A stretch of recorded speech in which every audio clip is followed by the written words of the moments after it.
Kanongere mbaha ikaze ku ijambo ry'umwimerere. Karibu mbaha ikaze ku ijambo ry'umwimerere. Jerome Muhirwa. Nkongera nshimira abakomeje kwiyandikisha subscribe, nawe utariyandikisha subscribe kugira ngo ukuri kujye kukugeraho kandi kuzakubature. Shalom Bashem Adonai Elohim Elohei Avraham Yitzhak Yaakov ba Yeshua HaMashiach maze anachnu holchim lilochot hayom. Uyu munsi tugiye kureba iki?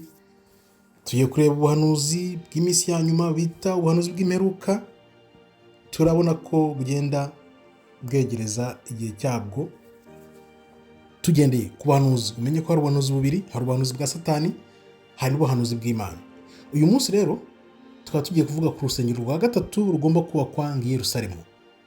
Reka mbanze mbasuze rero mu izina ry'Uwiteka, izina ry'Imana ishobora byose, Imana ya Abraham, Isaka na Yakobo, mu izina ry'umwami wacu Yeshua HaMashiach benshi bita Kristo. Nkuko mbibabwiye, tugiye kureba iby'urusengero rwa gatatu rugiye kubakwa i Yerusalemu, akaba ariyo nkuru icicikana i Yerusalemu muri Israheli maginga ya ubwo tuvuga n'ubu. Uru rusengero rwa gatatu ruteye rute rero? Wibuka ko uru rusengero ngo bagomba kurwubaka ku buryo Antikristo ariho azajya akita Imana. Bivugwa ko rero byanze bikunze banzuye bavuga ko rugomba gutangira kubakwa mu mpera z'uyu mwaka wa 2025 ngo rukazarangira muri 2030 cyangwa se 2032. Kubera iki rero? Bivuze iki? Wibuke ya gahunda bafite ya agenda yabo yo kuzana Antikristo, bavuga ko ari muri 2030. Urumva bavuga 2032, iyo myaka ibiri wenda bakayongeraho kugira ngo wenda bitinze bizabihuye n'iyo myaka. Ariko nanone wibuka ko ubuhanuzi nyabuhanuzi buvuga ko Kristo, consciousness ya Kristo, mbese umuntu bw'Imana muri Kristo, umwuka wa Kristo uzongera kuza mu isi muri 2033. Nkuko mpora nkubwira, wibuke Satani ashaka kugenda iteka imbere y'ibihe agasanga Imana iri ku bihe. Urumva bari gusiganwa nuko Kristo yagaruka mbere y'uko gahunda zabo za Satani ziba, kugira ngo bifatire benshi babajyane mu irimbukiro. Uti gute?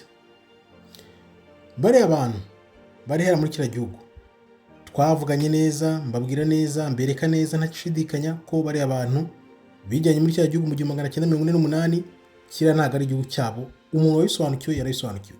Niba warabisobanukiwe andika hasi ngo narabisobanukiwe, ni ukuri niko bimeze. Ubuhanuzi rero kuki bukaze ubu ngubu? Wibuke buno buhanuzi bugendana n'ibintu byinshi cyane. Hari manda ya Trump isigaje imyaka 4, nibwo akitangira, ariko isigaje imyaka 4 kugira ngo irangire. Ariko ibi bintu byose bigomba gukorwa neza, bigasasirwa na Trump n'uyu mupapa w'umunyamerika bashyizeho, noneho bakabijyanira umujyi umwe, bagazahita bubaka urwo rusengero. Urwo rusengero runaka ruzahita rwakira Antikristo amaze kwimika, nyine bamaze gusohoza gahunda zabo za manda Trump y'imyaka 4 irangiye, noneho bagahita bahereza ububasha Antikristo. Wibuke kandi ko hari na cya giceri Trump yishyizeho ajyaho n'umwami Kuro Cyrus wa Persia, ngo byerekana ko ubwo Kuro yatakunaga ubwoko bw'Imana buvanye i Babuloni abusubiza iwabo i Yerusalemu, ngo Trump nawe ameze nk'ugiye gutuma bubaka urusengero, noneho amere nk'umwami w'abami, nawe ugiye kubafasha kugera ku ntego zabo zo kuzana Antikristo. Urumva ni ibintu birimbanyije rero. Wibuke ubuhanuzi bugenda busa nkaho bubangikanye. Iti gute? Bafite gahunda zabo zo kubaka urusengero, bavuga ko ibimasa bitukura byarabonetse. Hari abo bavuga ngo babivanye muri Texas, aribyo nakweretse aho ngaho. Kiriya kimasa rero ibyo bazajya bazatambaho ngo uru rusengero bagiye kurutaha. Noneho niba ibimasa bimaze kuboneka, ibikoresho byose bazashyira mu rusengero byarabonetse. Bafite site yabo ngiyo ndi kuyikwereka. Iyo site yabo bavuga thirdtemple.org. uyijyaho ukareba ibyo bazakora, imirimo ngo bazabakora izaba bikorwa mu rusengero. Wibuke hashize umwaka umwe nkozeho ikiganiro none kuri iyi temple, kuri urusengero, bari bafite abantu bagera ku 500 bimaze kwiyandikisha mu gushyigikira kubaka urwo rusengero. Uyu munsi nyuma y'umwaka umwe gusa bamaze kuba 900,000 na hafi miliyoni, bamaze kwikuba kabiri mu mwaka umwe. Ni ukuvuga ngo nabo bari kugenda bagira ububyutse kugira ngo basoze iya gahunda yabo ya antikristo ya satani. Noneho natwe urabona ko ububyutse burahari. Nakubwiye b'abayuda bari muri Amerika ko bamaze kumenya abari bo 30-40%. Afurika urabona ububyutse ifite ari byo nahoze ntekereza n'Imana irakomeye koko. No kuvuga ngo bagenda mu mujyi w'ubuhanuzi bwabo bwa satani, bakora gahunda zabo, agenda zabo bafite, ariko Imana nayo ikagenda bucece. Imana rero ikora, ariko satani nawe ubona ko abigendesha gahoro ku buryo abantu benshi ntabwo babizi, bazajya kwisanga muri urwo rusengero bavuga ngo urusengero rw'Imana kandi batazi ko ari urusengero rwa satani. Imana nayo rero uko iri kubikora, urabona iri kubyutsa abantu nka Traoré kugira ngo bakangura Afurika. Ariko uko bigaragara neza, uko antikristo, wabonye ko antikristo bazanye antikristo wa maonesho wo kugerageza, hashize nk'amezi 2 aje hanze, naramubabwiye namukozeho video. Biriya ni ibiki? Bivuze ko baba bagerageza kugira ngo bazarebe ukuntu antikristo azakirwa. N'ubu bagenda bakora igerageza. Ni ukuvuga ngo iyo myaka 5 kugira ngo tugire mu 2030, barimo barategura abantu ku buryo noneho bazabimenyereza. Noneho antikristo wabo nawe bashaka kuzana azaze noneho afite ubuyobozi, ubutegetsi busesuye, ku buryo ba Trump bazahita bamuha ubutegetsi mu maboko yose. Ni ukuvuga iki rero? Mu ruhande rw'Imana naho biriya bintu by'abatarori bari kuzamuka, abirabura nabo bamenye ko ari ubwoko bw'Imana. Imana iri kugenda ishyiramo umwuka gahoro mu bwoko bwayo,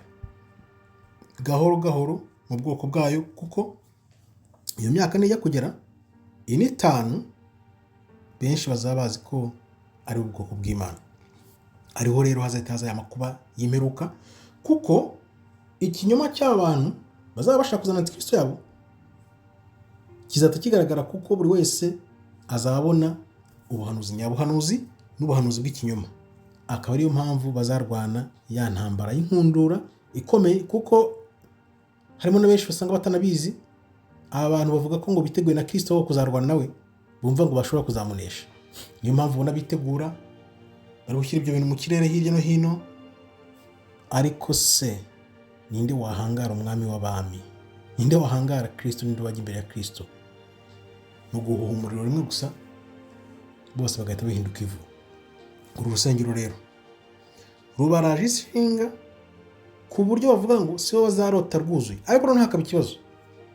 Uriya musigiti w'abasilamu, biriya bintu by'abasilamu biri hariya i Yerusalemu, naho bavuga ngo bishobora kuzabangikana, bakazajya basengera uruhande, ngo n'abandi nabo bakabasengera ngo mu rusengero, muri temple iruhande. Ariko noneho bikavugwa ko bizageramo hagati bagashwana. Nibamara gushwana rero, ubwo urumva bazabiraye no mu bwoko bw'Imana. Ku bwoko bw'Imana rero bumara kugaragara, bazatangira kubwiraramo. Ariyo mpamvu nabo batoza za ICC ngo zice abantu kugira ngo zitere abantu ubwoba. Ariko icyo gihe hazaba umwuka w'Imana ukomeye cyane mu bantu, ku buryo nta muzaba ugifite ubwoba. Niyo mpamvu abantu dutangira kwimenyereza nk'iki gihe, kugira ngo dutangire twitegura ibyo bihe. Icyo gihe ibihe nibiza, bizasange twiteguye, tuzi gahunda nyayo, kandi dufite umwuka w'Imana, twuzuye umwuka w'Imana. Kuko wibuke ko Imana iguhaye ijambo ryayo. Ariyo mpamvu maze iminsi mbasomera n'ibitabo, bitabo birimo ubwenge cyane bwerekana uko roho zimeze, uko Kristo yavuze. Urabibuka ko Kristo yavuze bamwica ku musaraba, bari bazi ko bamwisha, ariko ntabwo bari bazi ko ari kumukiza ingoyi y'umubiri yari yambaye. Ibyo bintu rero iyo byumvise bigushyiramo imbaraga zikomeye cyane, kuko umenya neza ko uri roho utari umubiri. Ngaho nguko rero by'urusengero bashaka kubaka bararimbanyije. Hari abarabaye benshi bari muri Israel bari kuvuga bati ngo beretswe urusengero rwubakwa hirya no hino. Inkuru ziracicikana zivuga iby'ikimasa, iby'urusengero nibyo biri ku minwa y'abantu bo muri Israel. Ariko nabo barabizi, bazi ko atari ubwoko bw'Imana. Ko aho unyuze hose usanga abantu basigaye bibaza ngo ngese ngo nukubera iki ngo abantu bose ngo bari kwiyitira ngo n'aba Israel. Ngo muri Amerika ngo huzuye abantu babirabura ngo bari kwiyita ngo n'ubwoko bwa Israel. Ngo se ngo byagenze gute, ngo byaturutse? Urumva ko batangiye kubimenya, batangiye kubona ko abantu bamenye ko atari ubwoko bw'Imana, ahubwo ibyo bari gukora ari umugambi wa Satani. Wibuke bafite gahunda nyinshi cyane zigomba guhuzwa. Ibi bintu ni urusobe. Wibuke ko kiriya gihugu kigomba kuzangana uko bacyerekana muri Bibiliya kuva kuri Mediterane kugeza kuri Efurate kizaba ari kinini cyane. Ariyo mpamvu ubona basenye za Syria, basenye za Iraq, hose bakasenya kuko ariho kiriya gihugu kizaba kigarukira hose. Urumva rero ibyo bintu byose kugira ngo babe babyujuje mu myaka 5, niyo mpamvu wumva bizafata imyaka 5 kugira ngo noneho niba korana antikristo waba bamuzanye abantu benshi bazabe bari mu buyobe, noneho bahita bemera avuga ati uyu ni we Kristo, ni we nyawe. Kandi wibuke ko ikintu nkubwira ugomba kwibuka ni uko urusengero rw'Imana ruzaza rutazubakwa n'umuntu, kandi antikristo ntabwo azava mu ijuru. Urumva rero ko ibyo bintu byabo ni ibinyoma, niyo mpamvu babyirukanisha cyane kugira ngo bazafate abantu benshi bunyago, abenshi bazaba bari mu buyobe. Umuntu rero nkurikira nkaba nkubwiye nti kanguka kuko tugeze mu bihe bishimishije, ariko nanone bikomeye, kuko utari mukuri Satani azamucura inkumbi. Nakubwira nti rero ndabashimiye cyane bakomeje kwiyandikisha subscribe, nawe utariyandikisha subscribe kugira ngo ubutumwa bujye bukwira ahantu henshi cyane, kandi aho like kugira ngo ubutumwa bukure henshi cyane, ukuri kuzatubohore kandi ukuri kubohora imbohe. Ngushimiye rero wowe wabanye nanjye, naho gutaha Imana ikomeze barinde. Shalom, toda haba, tov meyod.